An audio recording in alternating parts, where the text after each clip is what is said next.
பிப்ரவரி 14 Valentine's டே வருதுல, இந்த வருஷம் எப்படி கொண்டாடலாம்னு இருக்க? எனக்கு ஆள் இல்லைன்னா சிங்கிள்.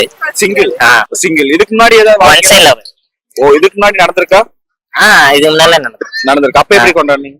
அப்பெல்லாம் நான் கொண்டாடுறது இல்லை. ஏன்? அதெல்லாம் அப்ப சின்ன பையன். இப்பதான் கொஞ்சம் மெச்சூரிட்டி.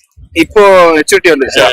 ஆளை பார்த்தா டம்மி பீஸா இருக்க, பயங்கரமான ஆளா இருக்கேடா. அதுக்குள்ள போயிடுச்சு.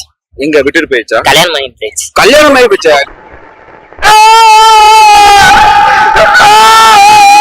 வீட்டுல கொஞ்சம் ப்ராப்ளம் ஆனதால நான் கூட ஆன்டி ஏதோ நினைச்சேன். நீ நினைக்கிற மாதிரிலாம் ஒண்ணும் இல்ல. ஆன்டில இல்ல, பொண்ணுதான். இந்த வருஷம் ஏதோ அமையலையா? சரி, ஓகே. இப்ப என்ன இப்ப இந்த பிப்ரவரி 14 மாதிரி ஒரு 7 நாள் வரும்ல, அதனால தெரியுமா ஏதாவது? கிஸ் டே, ஹக் டே, அப்புறம் லவர்ஸ் டே. லவர்ஸ் டே தான் பிப்ரவரி 14. அதுக்கு முன்னாடி ரோஸ் டே, ப்ரொபோஸ் டே. இதெல்லாம் தெரியும். இது ஏதாவது வாழ்க்கையில் நடந்திருக்கா? எதுவுமே எந்த பயனும் இல்ல. எதுவுமே. அப்ப தெரிஞ்சு வச்சு என்ன பண்றது? அது சரி, இப்பதான் எனக்கு தெரியுமா. இதுக்கப்புறம் வந்தா யூஸ் பண்ணிக்கலாம் அப்படி.